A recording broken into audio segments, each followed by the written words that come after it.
Hello, my beautiful people. Welcome and welcome back to my YouTube channel. I'm Susan, and as for my channel, it's called Gifted Suzy Sue channel. If you are new here, feel much welcome with the family, and thank you so much for choosing to click onto this video. I really appreciate you, and kindly consider subscribing if you haven't. Turn on the notification bell so that you'll never miss any of my video concerning life in Gulf country. And as for my returning subscribers, thank you so much, guys, for always coming to check on me. I really appreciate you so much, and I also thank each and everyone for what you did yesterday. Actually, I saw a lot of encouraging messages telling me don't give up, keep on moving. Yeah, I really appreciate you so much. May God bless you wherever you are and whatever you are doing. May you never lack. I thank you so much. Actually, you motivated me a lot. Yeah, so for today's video, guys, I'm going to share about the guaranteed advantage of working as an housemaid. Yeah, we've complained, or less I've talked more about the negative side of my work. So for today, I'm going to share about the advantage of working as an housemaid. What are some of the guaranteed?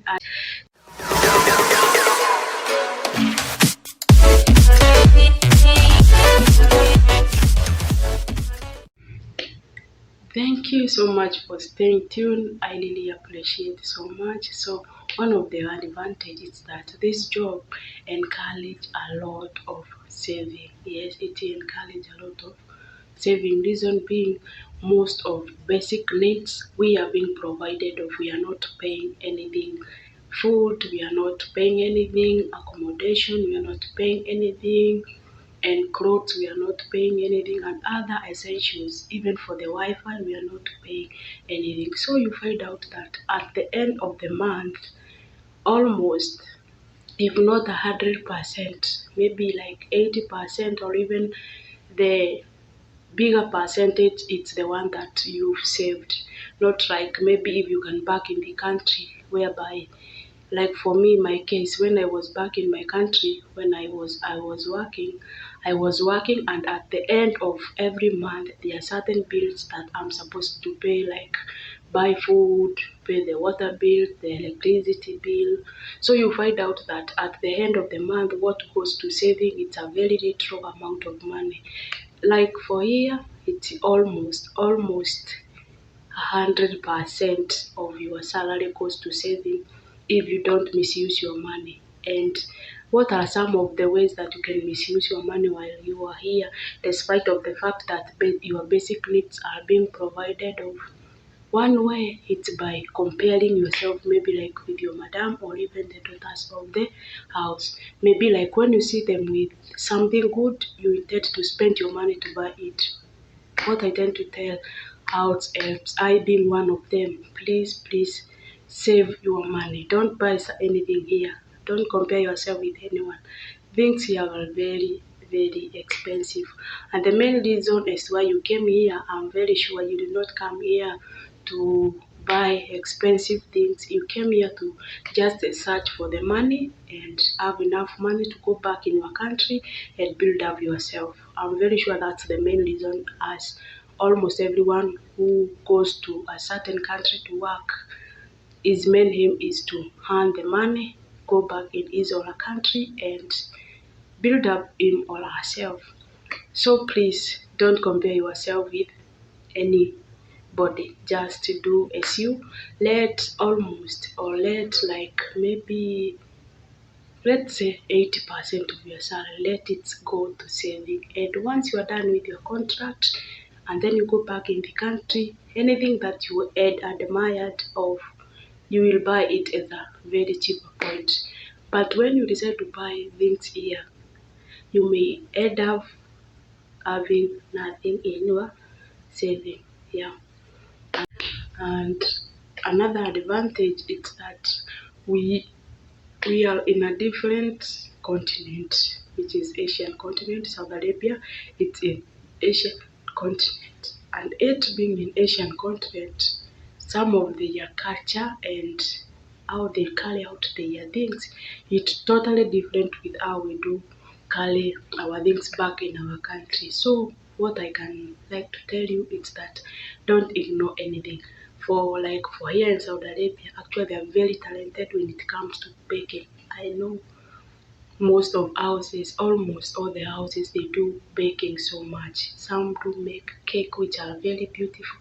Like for me, when I came here, I did not know how to bake the cake, but for now I have that knowledge. I know how to bake it. So if you are here, make sure that by the end of the 2 year contract, at least you've come out with something. Learn from them. Learn how they carry out their things. Learn to cook their food. You never know. Only God knows. You may go back in the country and then start up a restaurant and you start earning from there. A restaurant dealing with Arabic food and you start earning your income from here. So don't ignore anything. Every day, make sure every day you learn something. Make sure every day you learn something. Even when it comes to their language. I know their language is somehow very complicated, but make sure you learn it. Make sure you learn it. If you have interest in something, automatically you will have to understand it. Don't just let the 2 year just go like that. I mean, don't just pass your time for the 2 year you are here in Saudi Arabia. Make sure, or any other Gulf country, make sure when you come here, you come out of something. You never know. You may finish your contract, go back in the country, and maybe like when you walk around the streets, you hear of someone asking who knows about Arabic, and you know, or maybe you can be employed in a company where you can translate like English to Arabic. So it's an advantage. Somehow when you learn something, it's very good. Don't ignore their language. Just try to understand and learn it, and it may be of benefit to you. Only God knows about tomorrow. For us, we cannot predict. Yeah, so don't ignore that. And the other advantage is that I think this job of ours, it draws us so closer to God. Yeah, we get closer to God so much.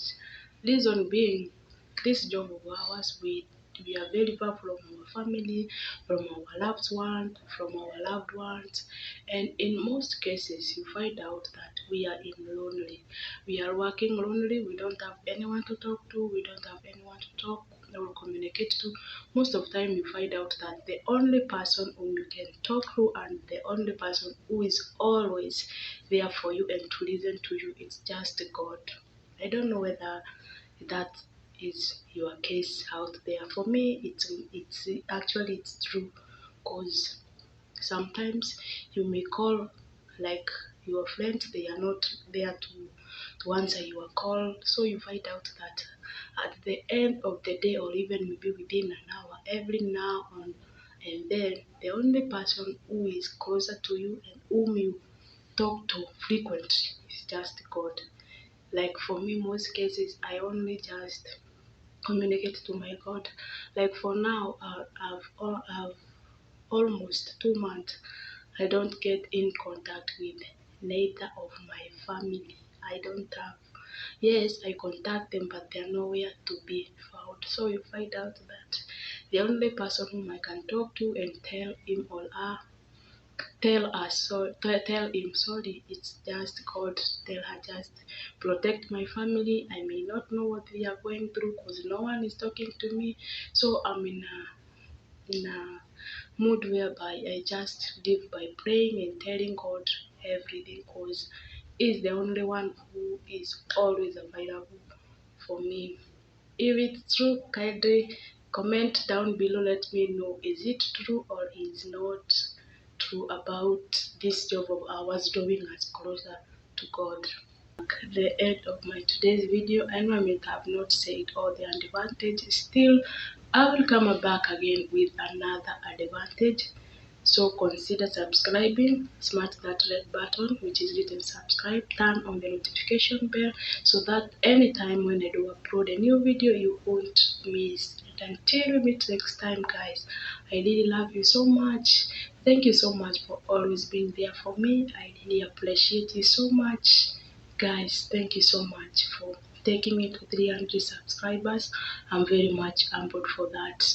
And until we meet next time, guys, bye bye.